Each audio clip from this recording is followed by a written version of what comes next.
Gloria Diaz versus Pia Cayetano. Sino kulang sa pansin? Ngayon, Dad, recently sa ating media, lumabas ang former Miss Universe winner na si Gloria Diaz at sinasabi niya at kinikriticize niya si Senator Pia Cayetano for being kulang sa pansin, for being overly dramatic, and for being a waste of time basically sa ating impeachment cases. So, ang nangyari nga to, kasi parang hina-highlight niya na in the recent impeachment cases against Sara Duterte, parang sobrang dramatic nga ni Pia Cayetano. She's being very emotional in defense of Senator Alan Peter Cayetano and in defense of Vice President Sara Duterte. And it can be also noted kasi na may pinost rin si Ms. Gloria Diaz na isang video na parang umiiyak daw si Pia Cayetano during that shooting incident in Senate, saying na ba't walang pake ang mga ibang senador sa kanila. So, of course, Gloria Diaz is showing na medyo annoyed siya kay Pia Cayetano kasi she's saying na Pia Cayetano is not adding anything of value sa ating Senado, kundi maging parang drama actress na parang liniligaw lang ang sentiment ng ating mga kababayan. Dad, do you think na may point si former Miss Universe Gloria Diaz that Senator Pia Cayetano is not doing a good job as a senator, or that she's being too emotional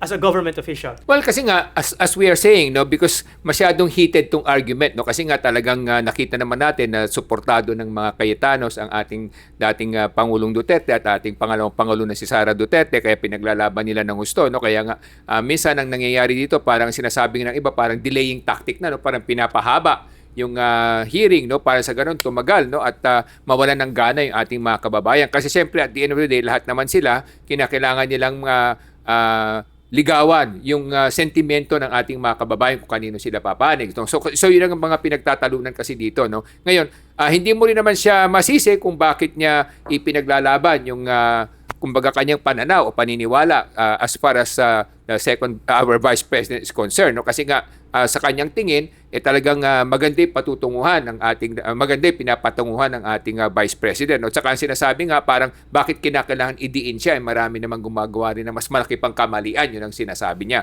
o yun ang kanilang pinaglalaban, no, ng kanyang mga grupo. So anyway, meron akong kwento kasi diyan, no? Meron ding isang ganyang kwento rin na meron isa kasing matandang lalaki, 80 anyos na siya, no?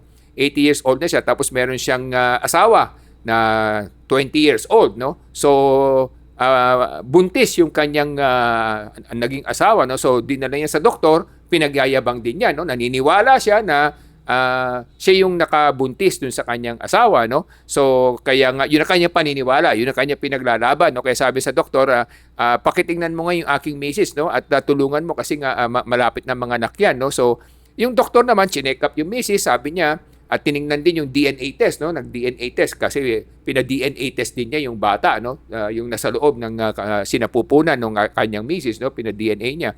So, lumabas na yung DNA test, kaya lang hindi alam ng doktor kung paano sabihin sa kanya yung katotohanan, no? So, nagkwento yung doktor. Sabi ng doktor, alam mo, may kwento ako sa iyo. Merong isang hunter na nagpunta sa gubat, meron siyang daladalang baril, no? Kaya lang sa pagmamadali niya, instead na rifle yung nadala niya, yung umbrella nadala niya kasi nagmamadali eh. So nakalimutan niya na ang dala niya umbrella. So dahil may edad na rin yung hunter na to. So hindi niya napansin na ang bit niya yung kanyang kumbaga payong, no, na parang kamukha nung rifle niya kasi yung itsura ng payong eh, maitim din eh. So nung pagdating niya doon sa gubat, merong isang malaking oso, yung bear, no, na nakita niya. At nung lumapit sa kanya, hinahabol siya, ang ginawa niya, binaril niya, nagamit yung payong niya, no? Nung pagbaril niya, gamit ng payong niya, na bulagta yung oso. So, nagulat siya. Sabi niya, namatay yung oso sa payong ko, no? So, sabi nung 80 anyo, sabi niya, parang hindi naman yata totoo yan, sabi niya. Paano mamamatay yung oso?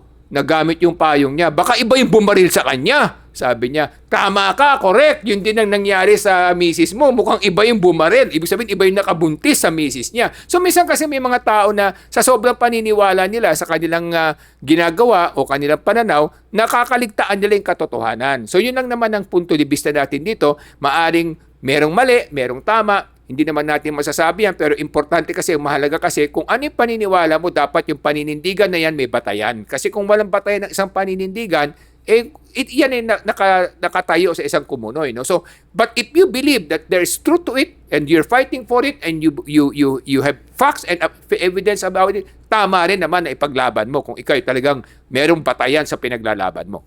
Ngayon naman, ang sinasabi ng mga ibang netizens, mukhang may pinapanigan si Gloria Diaz. Pero ang sinasabi naman ng mga fans ni Gloria Diaz na tama lang that she speaks up her mind so that some people will say put these politicians in place and discipline them by kasi Miss Universe siya, so meron siyang parang titulo na hinahangaan siya ng tao, so she's using her title para daw mabigyan ng guide to mga politiko na to. Yun yung mga sinasabi ng mga fans ni Gloria Diaz na she's being responsible by speaking up on these political issues. Yun naman yung ngayon naman sinasabi ng mga fans ni Pia Cayetano na itong si Senator Pia Cayetano, binoto yan ng taong bayan, hindi tulad ng isang Miss Universe. Kaya syempre yung ginagawa niya, she's representing yung mga tipong taong gusto yung kanyang klaseng style, kasi ibig sabihin hindi naman daw first time Senator si Pia Cayetano. Ang sinasabi ng mga Pia Cayetano commentators na fans niya na marami daw siyang mga alam din ng taong bayan kung paano siya mag-perform sa Senate. So, in fact, she's just being true to herself. So, Dad, ano nakikita mo dito? Sino talaga ang tunay na kulang sa pansin o KSP? Well, I would not say that each one of them kulang sa pansin kasi pareho silang sikat, I would not say na kulang sila sa pansin. Siguro ang punto lang dito ganito, meron bang karapatan si dating Miss Universe Gloria Diaz na ihayag yung kanyang pananaw? Definitely meron naman kasi meron tayong freedom of expression naman sa ating bayan, sa ating konstitusyon.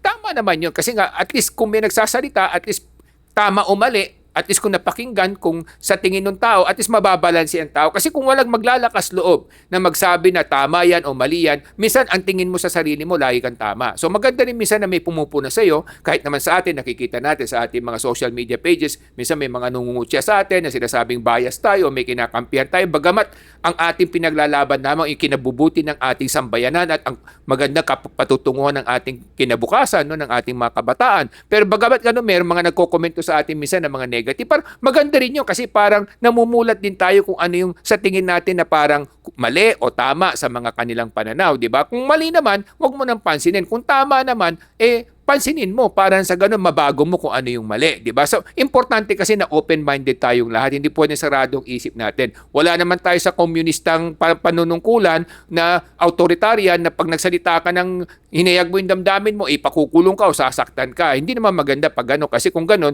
magiging abusado naman yung mga namumuno at namamahala. So, maganda rin yung nangyayaring ganyan. Kay Senator Pia Cayetano naman, siyempre kung titingnan naman natin, yung kanyang pananaw kasi at pananalig, sa tingin niya, dapat na ipaglaban yung kapakanan ng ating Pangalawang Pangulo. Yun ang kanyang paninindigan at paniniwala at kanyang pananaw. So, dapat natin igalang yung point of view. But at the same time, kinakailangan maging open-minded din siya na tumanggap ng mga kritisismo at mga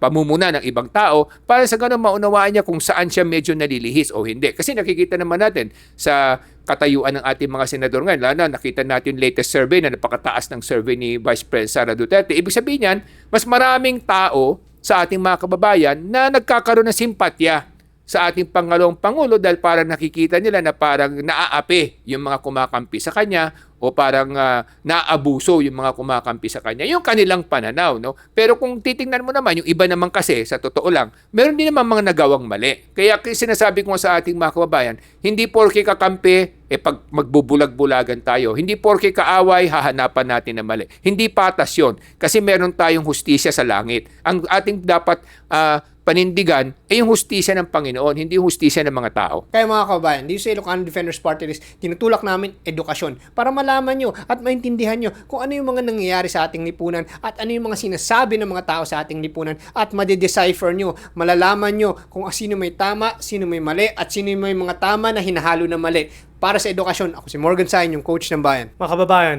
ang layunin ng Ilocano Defenders Party List ay taas ang antas ng edukasyon para sa bawat Pilipino. Para ang lahat ng Pilipino, mas alam nila kung sino ang dapat natin ihalal at ilapwesto sa ating gobyerno para gumanda ang kinabukasan ng bawat Pilipino. Ako po ay si Solomon Sayo, ang inyong kuya ng bayan. Isang pamahalaan na hindi pinapahirapan ng ating mga kababayan.